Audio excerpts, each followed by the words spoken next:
evening, everyone, and welcome to The Reading Room, the virtual event brought to you by Image Media and BOOKST. Tonight is a really special reading room, and I'm delighted to be hosting it. My name is Melanie Morris, and I'm contributing editor here at Image. So tonight's reading room is all part of, it's the second one that we've brought you as part of our virtual series. So I hope you are chilled out on your sofa and you can lie back and enjoy. It's part of the hashtag Readers Wanted campaign to celebrate and promote authors and writing throughout Ireland as part of ONPUS sponsorship of the Irish Book Awards. This is the third year of ONPUS sponsorship of the awards, and they're doing it to underlie their purpose, which is to act for the common good and to improve the quality of life in Ireland now and in generations to come. Obviously, through the hashtag Readers Wanted campaign, we want to promote Irish writers, Irish authors, and maybe to try and tempt you into picking up a book again, or if you're already an avid reader, to point you in the direction of some great new finds. And I'm so excited about our guest today because he is an international Irish writer of huge acclaim. He's just published his 17th novel. He writes for adults and young adults alike. He's probably best known for The Boy in the Striped Pyjamas, a book which has been published in over 53 languages. It's been a ballet, it's been an opera, and obviously an acclaimed worldwide movie. I think you know exactly who I'm talking about. So without further ado, I'd like to say a huge hello to John Boyne. Hello, nice to be here. Thank you so much for joining us, John. Firstly, make us all sick with envy. Tell us where you are. I am on the island of Naxos of Greece, and I'm sort of in the Greek islands for a few months. I don't want to really annoy people, but you're so right. I mean, it's looking sunny. It's looking bright. It's lovely. Oh my word! So okay. I'm not even going to try and compete with that camera reveal. Definitely not.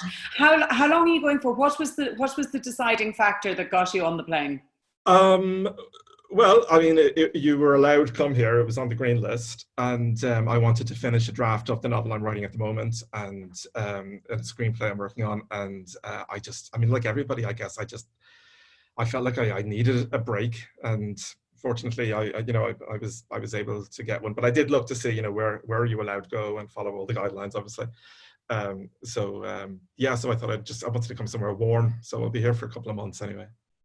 Well, it would be absolutely no problem doing any necessary quarantining where you are, that's for sure. Yeah, I mean, where I am, I mean, you'd almost never see anybody. It's which is fine for me. I'm guessing you're quite a disciplined writer, are you? So, or do you slot certain times into the day, or how do you do this research and planning for your book?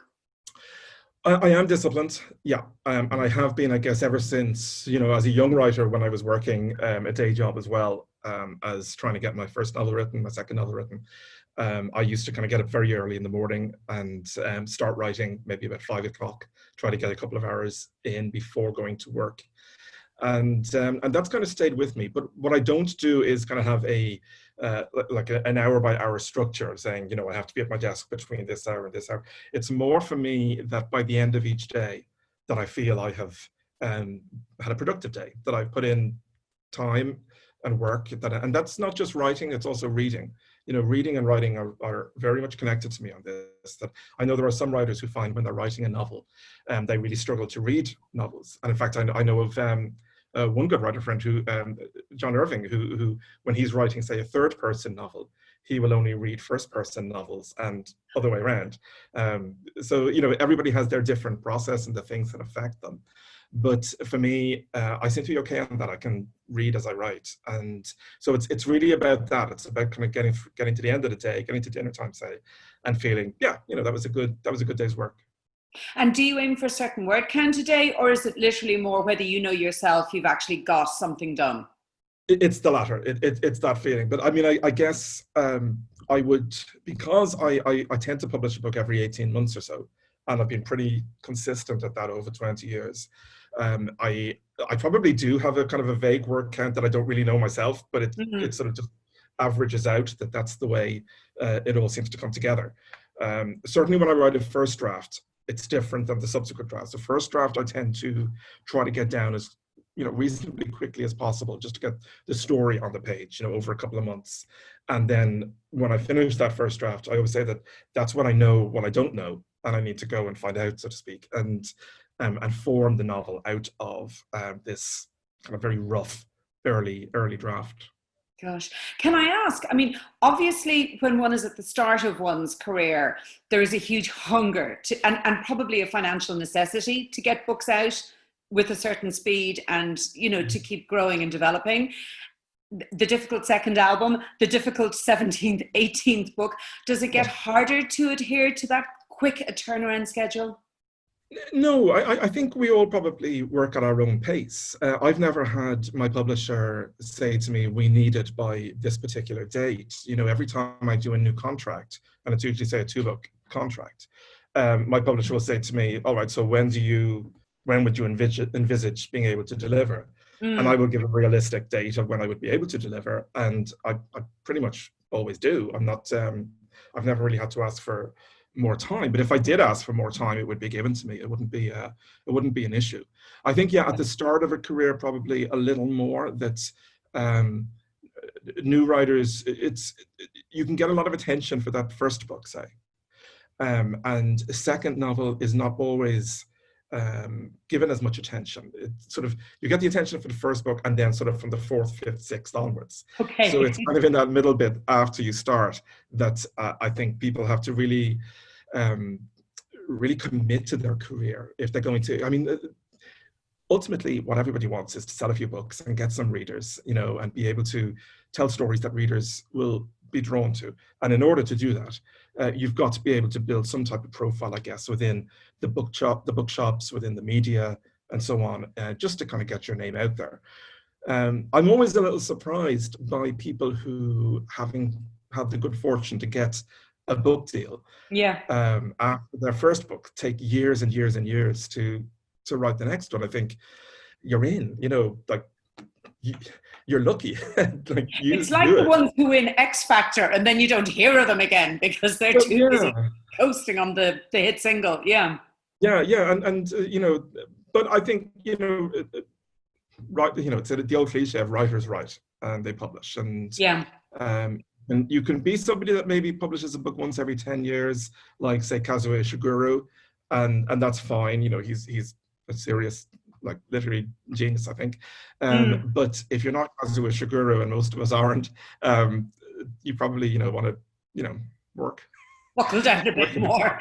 Okay, well, let's talk about opuses, because, let's go in at the top here, because I think the reading room, which we do here with Image and Unpost, we kind of call it sort of like the book club that we have the author in on, so it's absolutely great to have you here to talk to you about Traveller at the Gates of Wisdom today. But I mean, I'm still working my way through it. I'd say there are a lot of people watching this who are still reading it.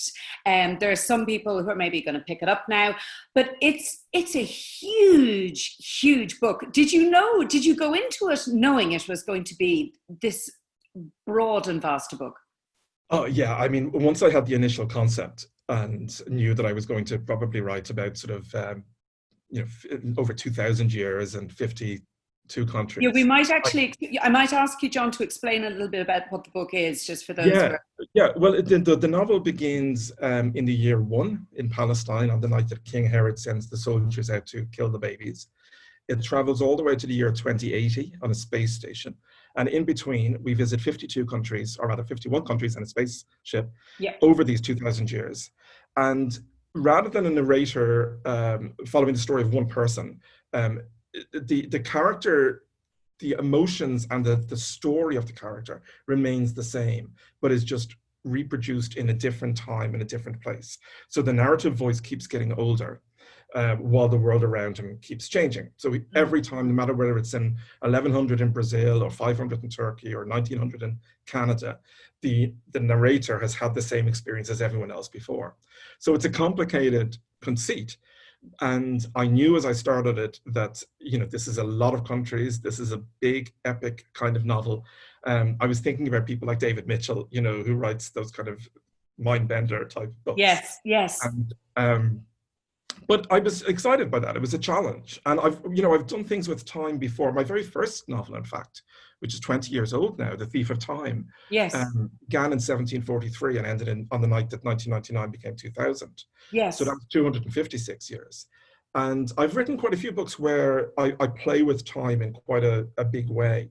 So, and I kind of trust myself, that Yes. if I have an idea, if it seems like a good idea, then I trust myself to be able to figure it out as I go along.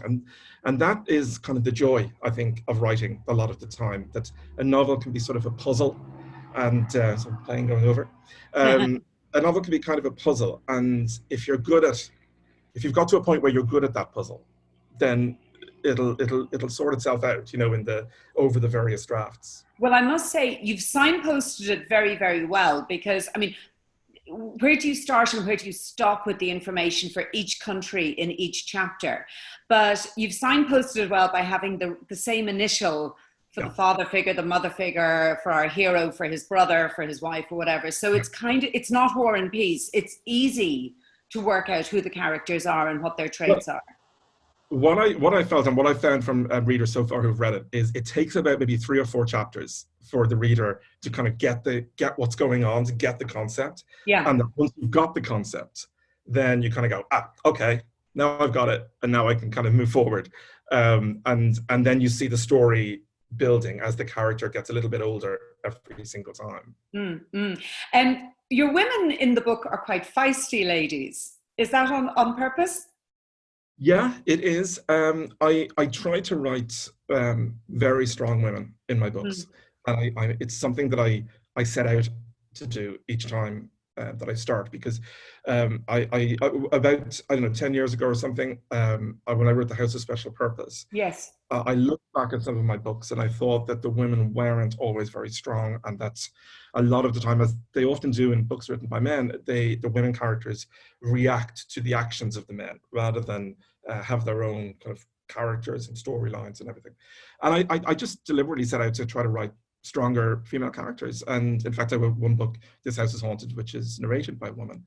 And in A Traveller at the Gates of Wisdom, though, we've got 2,000 years where, for the most part of it, if not all of it really, women were not given the opportunities that their male counterparts would be given. And that every single time that we see our narrator in his new craft, because he's always an artist, he is given these opportunities. He can do with his life what he wants, but his various wives that come through the story, his sister, his mother, his aunt, so many of them don't have that opportunity.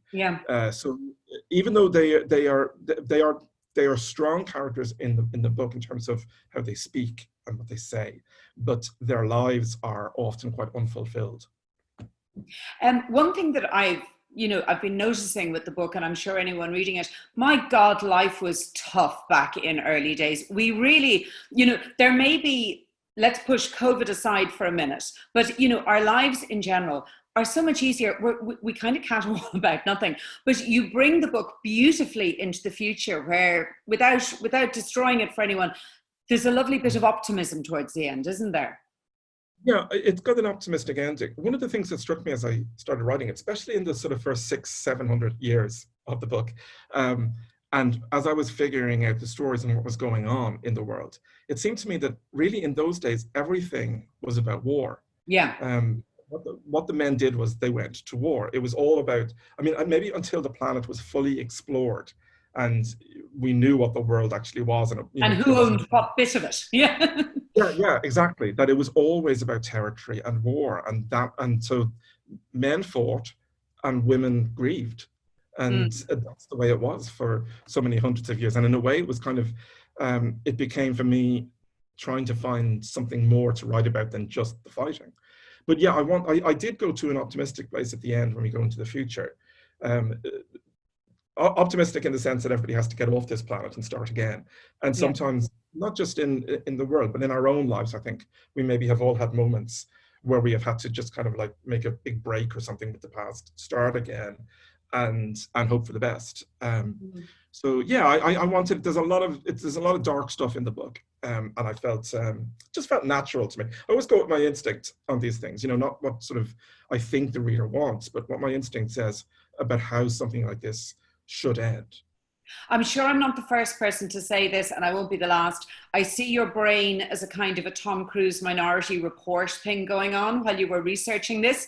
And because you were taking in 51 countries in 2,000 years, were you assigning, did you pick Egypt for a certain time? Did you pick America for a certain time? What I did. How did you research? Where do you start with the research? The first thing you do is you get a massive piece of paper, the biggest piece of paper that you can find, and you draw lines all over, and you stick it up on the wall of your office, and you list countries by continent. And then what I did was I wanted to have a good balance of the hemispheres and the different continents, so every part of the world had a place in it. And then I would do the timeline, and I would look and I would see what was going on in the world, say in 420. And was there anything interesting that might be relevant to my story that I could use? And sometimes there was, and you would say, okay, well, there was like in the early chapters of the book when he first gets married, it's in Crete. Yes. And there's a tsunami, and there Yes. was a tsunami. And Yes. I wanted to have a natural disaster around that time, so I thought that'll do. So I would use that. Now, there are other times in the book where we just happen to be in a country at a specific time, and it's not related really to the history of the country. It's more sort of the sights and sounds of it. And then there were times I knew I wanted to bring in some sections where there would be real life figures. So there's Christopher Columbus. I always felt all along that the English section would have Shakespeare. And who else is in there? Attila the Hun. He was a horrible man. Oh, Attila the Hun, yes, he's there. And Donald Trump is there. And Speaking of which, all the lovely people. And of course, like the two that I was looking at for the most was when I was going to use Ireland. Yes. And when I was going to use Australia, because anybody who has maybe followed me in the past will know that I'm a big Australia file, and I go to Australia every year, and I love it there. So it was when I was going to use both. And I decided to use Ireland in the 1100s with the Book of Kells, and then use Australia later on, and Botany Bay and all of that. So there was some, like, and again, like the chapters are relatively short. You know, each chapter would be about 3,000, 4,000 words, which is about the length of a short story. Well, I mean, there's no set length to a short story, but a regular story.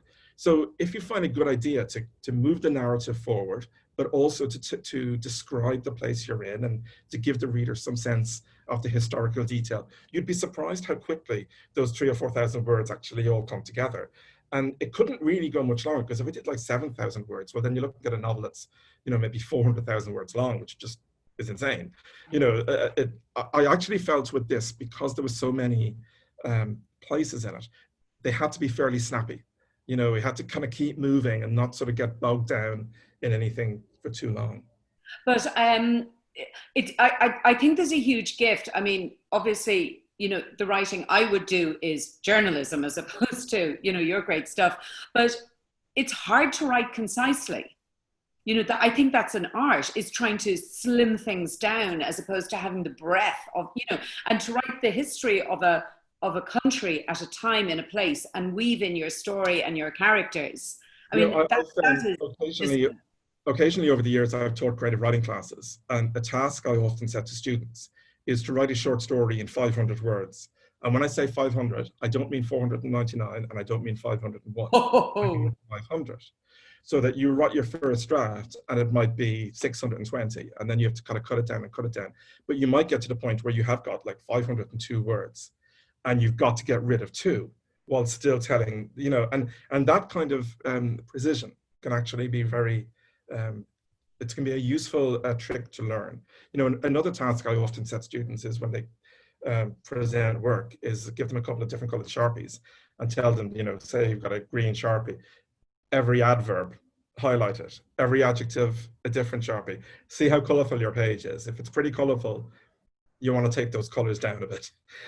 So there's little tricks that you can kind of learn that, This is and this is like one thing I this is always like say is yoga that, for writers. well, a phrase I've always said is sometimes the sky is just blue. Like it doesn't have to be all shades of cerulean with this, that. Like sometimes the sky is just blue. Yeah. And I think it was it wasn't Harlan Coben, it was James Lee Burke, something like one of the really good kind of American crime writers, who said that you should never use anything other than said, in after dialogue. You should, that just have said. Now I don't do that. I do actually use sort of he responded or she whispered or something. But there's all sorts of things that writers might discover for themselves that can help the work feel more natural, more authentic, and not so sort of purple, I suppose. These are great tips. I'm actually listening quite actively to these. Can I ask you, in A Traveller to the Greats of Wisdom, is if you're writing it this year, would you have worked the pandemic into the story? Oh, would it have become one of your pivotal I points? don't think so, because, for example, the novel I'm writing right now is set next year, because hopefully it'll come out. Right? And I'm not using the pandemic at all. I'm placing it in the regular, what was the regular world, set in London. And I feel like we need to wait a few years and see how this all pans out. I mean, I don't really want to read a COVID novel right now. That said, I haven't read it yet, but I'm excited to read the new Emma Donoghue book, The Pull of the Stars, which by pure coincidence, was she'd obviously been writing that about the Spanish flu, and it came out this year, and her timing was extremely good. But I wanted to read that, but I don't think I want to read about COVID. I sort of want to escape from COVID. So no, I don't think I would have, unless I was writing it maybe 10 years from now. Okay. And if I'd been writing it, say, 10 years from now, and I was using 2020, then maybe, sure. Well, I suppose like you're writing about the US election in this book from 2016, 2017. Yeah, and actually, it occurred to me the other day that because in the final chapter, Trump is mentioned again, but he's mentioned after this election, when he's still president, that if the election goes to Biden, I might have to look at that for the paperback edition. It's not the only thing I need to look at for the paperback edition, apparently. So, John, can we go back in time a little? Because I think so many people, we've heard you speak on so many different things. I'd love to hear about the early days, because I mean, I know from reading about you, you've always been a creative person. You're both musical and a writer. Was there ever going to be a plan B for your career, or was it always going to be writing? It was always going to be writing, but one of the things was I was lucky enough to, like, I got my first book published when I was 29, and I did the UEA writing course at like 23, and then I was in Waterstones. And at that age, because I was young, it didn't feel like I needed a plan B. I don't think I was arrogant, but I was confident. I knew I was working hard, and I knew that everything I was writing was getting better. And I like most writers, I've got like a couple of novels on the computer that were not published before my first novel. But no writing is wasted. I couldn't have written my first published novel had I not written those novels before, because you learn how to write dialogue and character and so on. So I didn't really have an alternative in mind. This was really the only thing I'd wanted to do since I think about 8 or 9 years old. Were you always getting gold stars and A pluses at school in English? I kind of was. We used to have an English essay competition in senior school every year, and it'd be once towards the end of the year, and the whole year was kind of you had to enter it, and there was a gold medal for the winner, and I remember, this is going to sound crazy because it's so long ago, but I remember I won it in first year. Then this other guy won it in second year and third year. I won it in fourth year. He won it in fifth year. And so we came to the sixth year and I won it. So we ended up 3-3. But I was like obsessed with it, like trying to write something really good. Because I was like that from a very, very young age. I was going to say, you were the Borg and McEnroe of your school. We were. But I was like that from a very young age, that I often talk about the fact that I had a sort of a stationery fetish, and I still do, like nice notebooks, nice pens, my mum, you know, when she would go to the shops, I would always ask her to bring me back, like, you know, some foolscap paper. And I just loved sitting down writing stories. It was just something inside me. And it's the same, I think, with a good musician who from a young age, before they even know anything about anything, are sitting at a piano or playing a guitar, that it's an extension of your personality. It's the thing that you have to do to it's the thing that you want to do, that it just makes you happy. So in terms of, I mean, it all sounds too good to be true. There must have been a knock or two. You're saying that maybe you've had It was very hard. What was the hardest blow to deal with? The hardest blow was when I got that book deal for my first two novels, was with the publishing house Orion, and my editor left to become an agent before the second book came out. So I didn't have nobody owned me as such, you know, the way that you have your editor. And I wrote a third novel and it was rejected. And so I lost my publishing deal. At this point, I was like 31. And I felt, is that it now? Is it all over before it seemed like it's only just begun? And it's a thing I've seen happen many times over the years since. You know, we've all seen writers who've come and gone.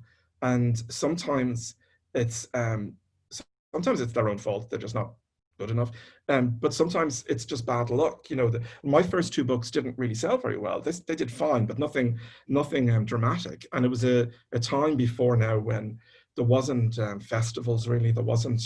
You weren't invited onto the media very much. You know, it was very different. Now people seem to be famous before the book even comes out. And so it was 2003, and I felt, gosh, you know, it's going to be very difficult to break back in, because of course, before buying you as a writer, the publisher is going to look on Nielsen and see how many books you've sold of the first two and so on, and think, well, you know, that publishers always prefer debuts to, I mentioned earlier about that bit between, say, your first book and your fifth book, that you're fine from then on, so to speak, but it's that difficult few books in between. But I did fight my way back in, and I got a deal with Penguin, and I've been with Penguin Random House ever since. But there was a year, 18 months there where I was very low. I didn't know who to blame. You know, do I blame myself? Do I blame the industry? And in the end, you can't blame anything other than just, if you want it, you've got to just get back to the page and start writing again. I was going to say, it sounds like whether you're running a marathon or a 10K, or whether you are trying to get your book published, or whatever it is you're trying to do in life, it doesn't happen without that bit in the middle that you've got to push through. Am I right? But I also remember the day that I got that second deal then, in 2003, when I was kind of back in, I sat down and I sort of said to myself, right, I'm never going to allow this to happen again. With those first two books, I was quite shy. I didn't really want to get out there and talk about them. I didn't want to, I was nervous of stages, of interviews, of anything like that. I was new to it, you know. And what I decided then was, okay, look, no one's going to hand this to you. If you want to be able to write for your whole life, you've kind of got to pull it together, get out there and do things. So almost take on learn how to use a stage, learn how to be with readers and talk on the radio, or and I started teaching some classes. I started writing book reviews for the Irish Times. So I started becoming more and more, letting my name be out there more as a writer, so that, you know, when readers would go into shops, hopefully they might say, oh, I've heard that guy on the radio, let me have a look at that book. Some people it gets all handed to, but very, very few. You know, most of us, you've really, really got to work hard for it, and never rest. No matter how successful you are, no one's ever going to come knocking on the door, you know, and say, can you write us another book? You know, they're waiting for you to deliver it. Yeah. Actually, it's interesting to hear you speak it, because what comes to my mind, and I think you're right, and you know, if somebody is working in this role, it is now your profession. The moment comes where you go, this is my profession, this is the cloak I wear when I am in my work gear. I must be that person. I can't just be me. I have to be my profession. Yeah. And you become, like, over time, you become, I'm sure it's the same in journalism as well. You become a little bit more circumspect about your persona, the things you say, and how you want to use whatever level of success you have. I am somebody who I talk about books a lot, I talk about books on social media a lot, but I always only talk about books that I like and writers whose work appeals to me, that I enjoy.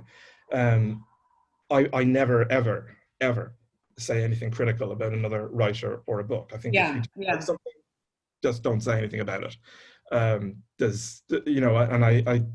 I hate it when I see writers having fights with writers, or writers denigrating other writers. I really think that in a job like this, there's enough people who are going to, from time to time, want to come at you about something. And that's when you should be collegiate with each other. Yeah, no, it doesn't happen very often, but occasionally, I've had like a few little like blow-ups over the years, as anybody would in a job like this, with various books of mine.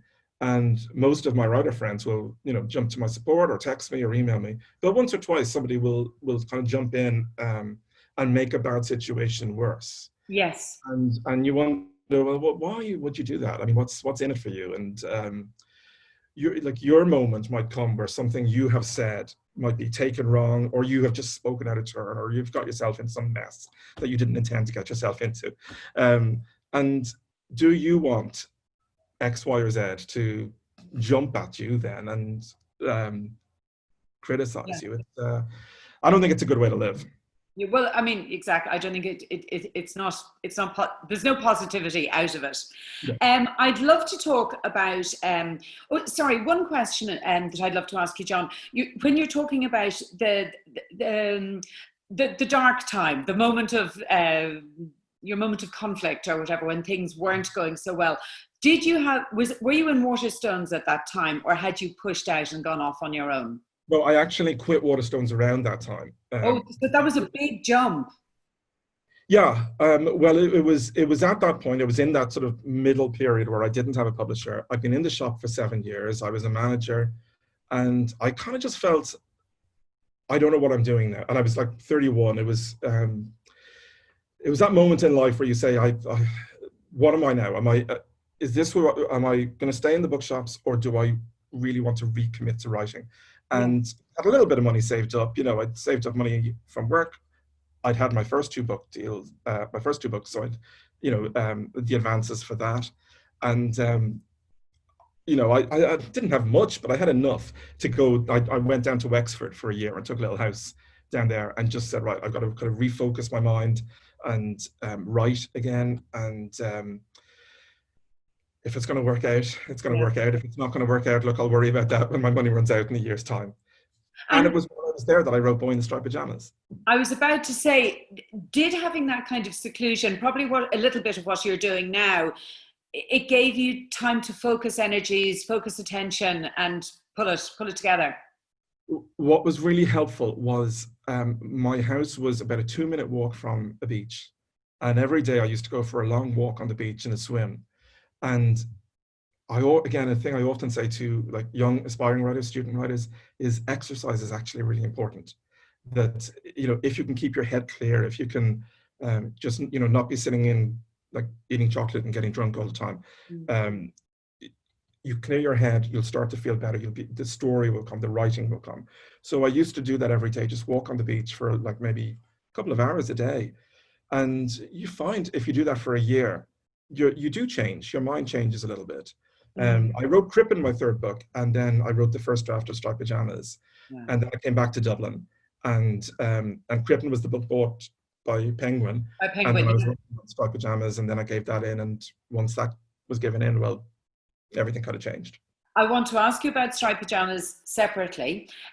What I want to ask you about now is, if you were advising somebody coming to your books, and they're looking at your big biography of all the different books you've published, how would you suggest they approach your books? Where should they start? Where should they move on to? Describe it like a meal. Okay, I think you should probably start with The Heart's Invisible Furies. I think that's my best one, and it seems to be the one that's the most popular, and it's fun. That's the one based around the gay rights? Yes, yeah, over the sort of 70 years between 45 and 2015, and it's funny, and and there's nothing wrong with a few laughs in a book. And it's a big kind of epic-y kind of novel. I think that's a good place to start. I think A Ladder to the Sky is also a good place maybe to go second. And after that, I would tend to, if I was a reader, I'd go back to somebody's beginning and start working my way through their books. Yes. But often as well, that said, if I'm reading somebody who I've not read before, but who does have a sizable backlist, I'd probably read the new book anyway first. I should Yeah. probably say that. Read the new book. Start with dessert. But if you've read the new book, well, the funny thing is the new book, A Traveller to Gate of Wisdom, is not necessarily completely representative, I think, of my books. I think The Heart's Invisible Furies is more representative. But I don't know. That's where I would start. Right. Okay. That's a good tip. Little bit of work for the weekend that's coming up for us all. Let's talk about Boy in the Striped Pajamas, because I think everybody knows it. They've seen the film. I think, has there been an opera on the Boy in the Striped Pajamas? And a ballet and a stage play. So, or maybe they've read the book. But I mean, good too. what a time. Describe what that's like for us to try and understand. Did you know as the words were going down onto the computer what was happening? I felt when I finished the first draft, I did feel I had written something that had a real shot at grabbing a wide audience. I thought the story was good, the characters and the ending. And it felt like it was just pouring out of me. And yeah, I mean, I kind of did. I don't want to sound again like arrogant, but I didn't think it would become as big as it did. But I thought, this is the one that's going to establish me. This book is going to succeed. I just know it is. And then in the months leading up to publication, of course, we were selling so many foreign rights deals. There was a big buzz about the novel. Sort of the week it came out, even though I'd never even had a top 10 before, it went straight in at #1. And it was amazing because I had wanted a readership for so long. I wanted readers. And I was glad it was an important subject matter as well that got me established. But it took, that was 2006, it came out January 2006. And I would say it was a good 3 or 4 years before I got off the treadmill of the hamster wheel really of Striped Pajamas, because with the movie and everything, and you know, I was constantly traveling to festivals to talk about that book in different countries. And but even now in 2020, there's barely a day goes by where somebody doesn't mention it to me in one context or another. Yeah. That's great. I mean, I'm very happy with that. I'm not the kind of writer who says I don't want to talk about my biggest hit. You know, it's it's a book I'm really, really, really proud of, and that that did really help give me the life that I wanted. Where were you and how were you? And is it an exciting story the day you discovered Miramax were coming knocking on the door to make it into a movie? Well, I mean, not that exciting in the sense that things get optioned a lot and never really often don't go much further. I do remember meeting with David Heyman, who was the producer of the movie. And he's also the producer of the Harry Potter movies. And yes. we were at Hogwarts, and it was exciting. But I also remember saying to my agent as we left, that was great, but I bet I'll never hear from that man again in my life. And you know, here we are 12 years later, and we're still friends and trying to work on something at the moment. So yeah, I think it got exciting when it started shooting. Right. You know, when I was out in Budapest, and it was actually happening. But it's never been as exciting to me as the books themselves.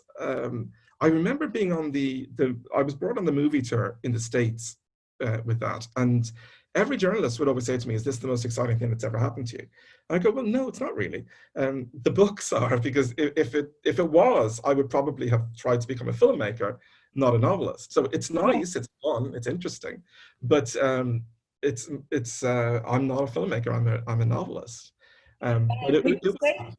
When you say you're talking to David Heyman about something exciting at the moment, I know you're not going to tell me what it is, but is it something that is already out there on the list, or is it something new? No, it's more that I'm trying to, I'm starting to write scripts now. I decided to write scripts. So I've been having kind of meetings with people about potential, you know, adaptations of not of my own books, but of you know, because producers buy books all the time, and then they go in search of the right writer for it.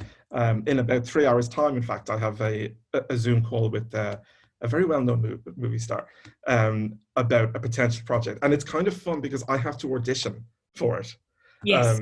You know, I have to pitch. I know what the project is, obviously, but I've got to come up with, right, this is how I would do it. So give me a chance. And it's kind of fun to audition. You know, I mean, it's nice to be kind of at the start of something a little bit again. Also, it would be nice to work with people. I work so much on my own. I always have. And one thing I loved about the Striped Pajamas days was the working with the director and the actors and the cinematographer and everything on set, and learning about those things and being part of a group of creative people rather than just being a solo operator. Yeah. Okay, give us your best tips for pitching. So if we want to pitch a book, if we want to pitch a concept, how do you pitch to the big boys?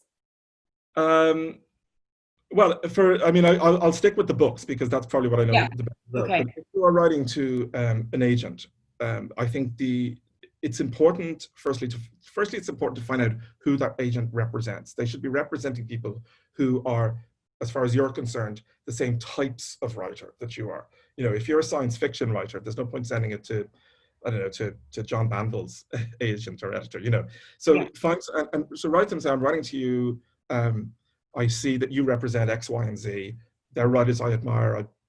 I feel my work is in that general world, so Yeah. you might be interested in an outline of the book, a couple of chapters, and anything to do with creativity. If you've done any writing course, if you've done, if you've got a short story published somewhere, whatever. If you've attended festivals regularly and listened to writers, anything that makes you seem like you're very committed to this, and no jokes. You know, you're not trying to make them laugh. Again, another thing I say to students is often there's an anthology at the end of the year of a creative writing course. And in the little biogs at the back, it'll say 30 students. It always irritates me when I see somebody who's got 4 sentences of a bio and tries to fill it with jokes. It's Okay, right. professional. You know, stick to, you know, I was born this time, I've published a story in this and in this. I've, you know, whatever, I've taken a writing course here. Just the facts, man, you know, as they say. And no emojis. Professional. Yeah. And, but then it does all come down to the work. I think, look, there is an element of luck involved, that, you know, your book lands on the right person's desk, somebody who's actually, that your work does speak to them. But there's part talent and part luck that happens. Yeah. The only thing that you can control as a writer, the only thing, is the words that go on the page. So put everything you have into that, and after that, it's kind of in the lap of the gods. How about if you're writing something, how many people should you show it to for a bit of feedback? You know, is there such a thing as too many people? I think that's something that a writer will learn for themselves over time, and you find what works for you and stick with it. I don't show it to anybody. When I wait until, I've usually done about 7 or 8 drafts, and then I only show it to 2 people. One is my agent and one is my editor. And that's at the point where I kind of can't see the wood for the trees anymore. Right. And I need people I trust and I've known for a long time to read it and say, this. And usually everything they say, I've kind of known, and I've just been too lazy to fix, sort of. But I don't show it to friends. I don't show it to family. But it's up to everybody themselves. The only thing is, you have to be sure that if you show it to somebody, you want that feedback. That if you want to slap on the back, give it to your mom. But if you give it to somebody, trust their feedback. You don't have to agree with it. You have to filter it, but you can't take umbrage at everything of criticism. You know, I've had occasions over the years maybe where somebody might have given me something to read, and I always say, well, look, if I do read this, I'm going to be honest. And they say, yeah, that's what I want. I want you to be honest. And occasionally you realize that's not actually what you wanted at all, is it? Because you are honest, and you can get a very negative response. But I don't see any point in sugarcoating these things. I think, you know, if you're going to ask somebody for their reaction to a piece of work, that's on you. You've asked for it, you know. Can I ask you, how do you decide if a book is an adult or a young adult book? And how do you temper your tone or whatever accordingly? Do you keep certain things in your mind?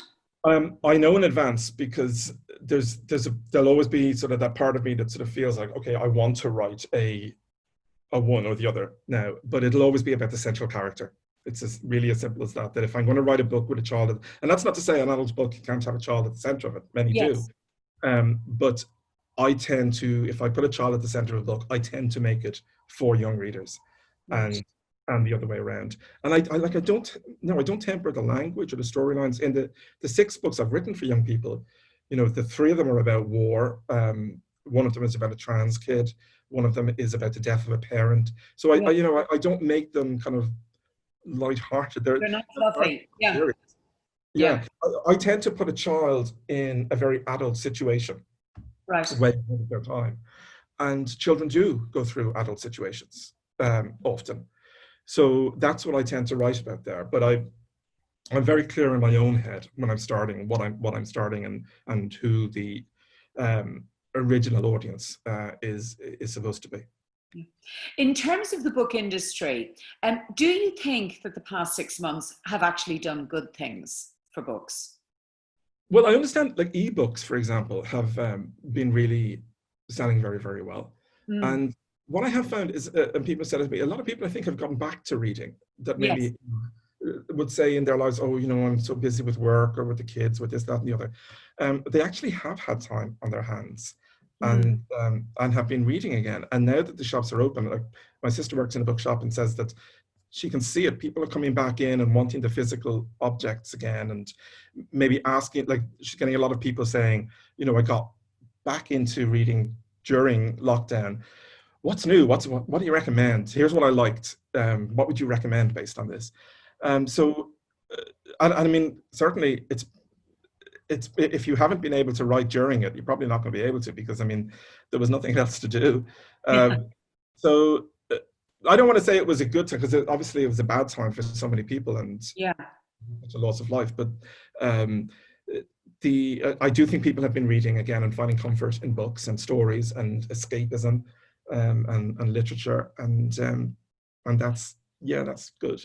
Well, I have to say what I found for myself anyhow, and I don't know if anyone else has found this, I've actually, for A Traveller at the Gates of Wisdom, I've got the hard copy and I've got the audiobook, because the audiobook comes out with me when I'm going walking, or last weekend I found myself in the ridiculous situation of being in Pennies listening to something going back to 700 AD in my ears. But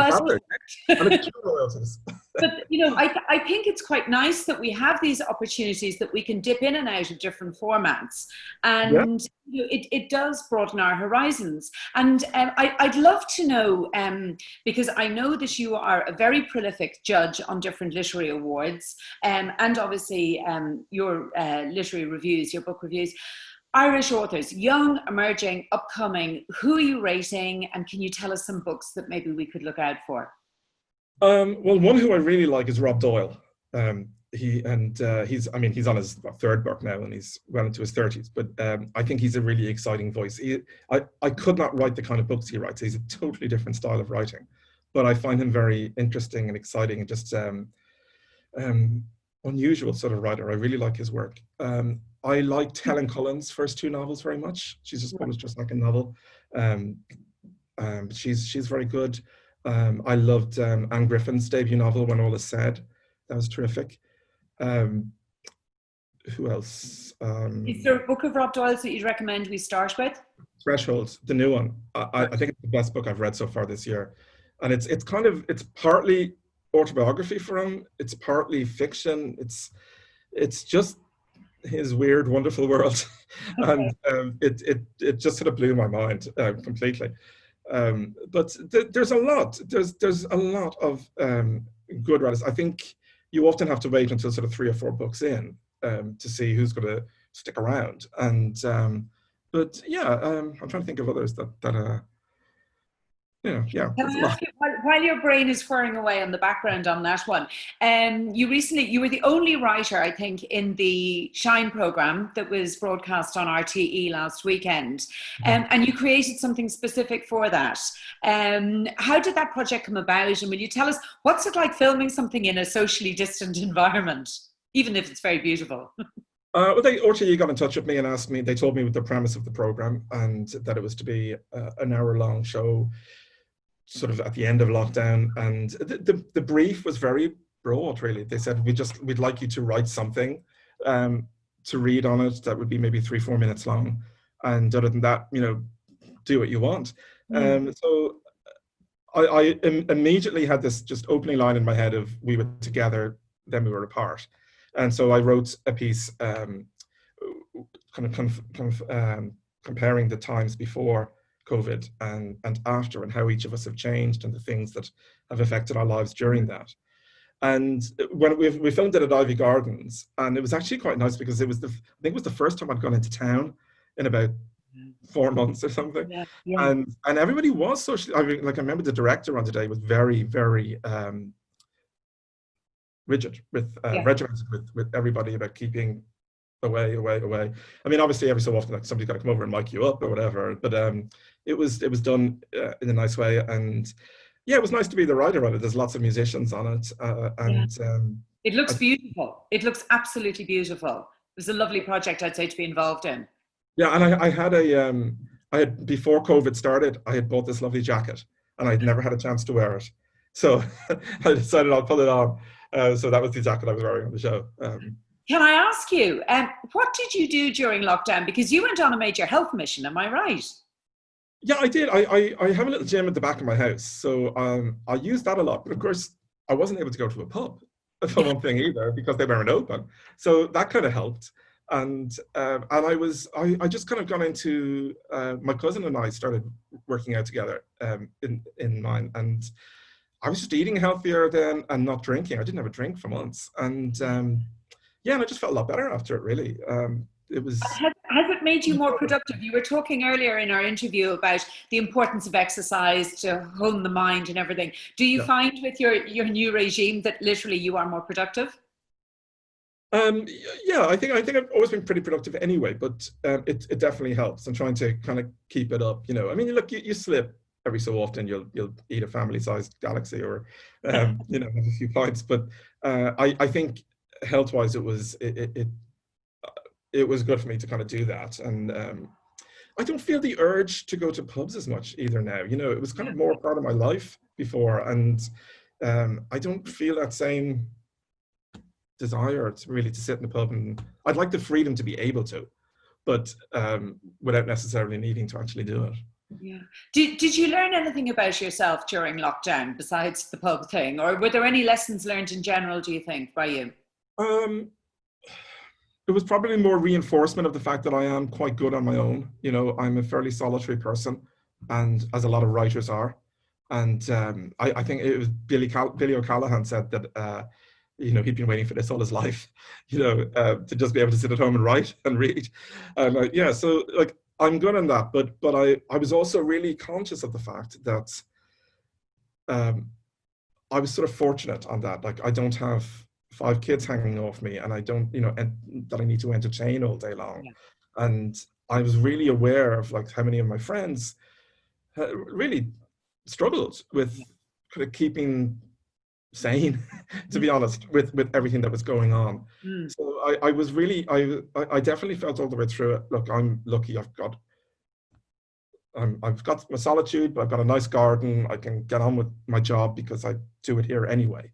Yeah. I have nothing to complain about. So I think you've got to kind of count your blessings at moments like that. Yeah, no, definitely. Going into the future, you're busy working on a book for 2021 you were just talking about. You were saying that's set in the UK? Yes, it's set over the course of a week in London, and it's a completely comic novel about social media. Perhaps a little influenced by some of my own experience in recent years. And but I made a rule with myself when I started writing it that I wanted there to be one laugh out loud line on every page. And because there isn't enough comic fiction, and often the books that people say, oh, this is a great comic novel, it doesn't raise a smile. Like I want a comic novel to make me laugh out loud. Yeah. So, I'm putting in literally as many jokes, and the family at the center of it are just basically 5 idiots who just do more and more. I'm thinking of it sort of in the kind of a Lucky Jim kind of way, that sort of farce. But I'm on to like the 5th or 6th draft now, so it's getting there. I was just working on it this morning, in fact, and yeah, it's a totally different thing, say, than Traveller, because that's a very intense, big historical novel full of drama and full of blood and death, and this one is jokes. It's brilliant. Well, I'd say it's just as challenging to come up with a joke a page as it is to Yeah. study the history of a country. I sometimes feel that every book is written in reaction to the previous one. You know, Yeah, that yeah. like, I know whatever I do after this won't be funny, because I'll have like used that part of my brain for a while, you know, and I'll need to do something different. Brilliant, brilliant. Well, I must say, John, I think it will come at the perfect time. We will so be needing something a little bit light and, optimistic and funny. And it's that thing about comedy being like the best idea for a night out ever. Why wouldn't you go to a comedy show or something? Likes to laugh. You know, John, I have to thank you so much for being our guest on the Reading Room this evening. There's so much that we can all take out of it, whether we are dabbling in writing or want to make a career out of it. But it's so interesting. Personally, I want to thank you for saving me from Real Housewives of Beverly Hills. I was getting way too addicted until I got stuck into A Traveller at the Gates of Wisdom. So thank you very much for that. And just to remind everybody. That's when you have to worry. Sorry?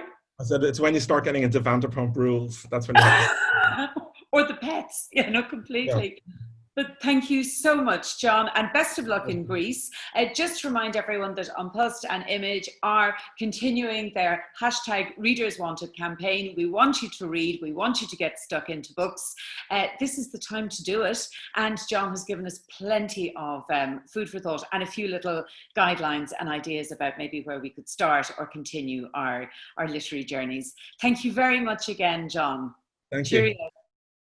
I think there are so many tips that we can all pick up there, whether it is that you want to read more, whether it is that you're already on your creative or your writing journey, or you want to kind of maybe make more of a business out of this or more of a career out of this.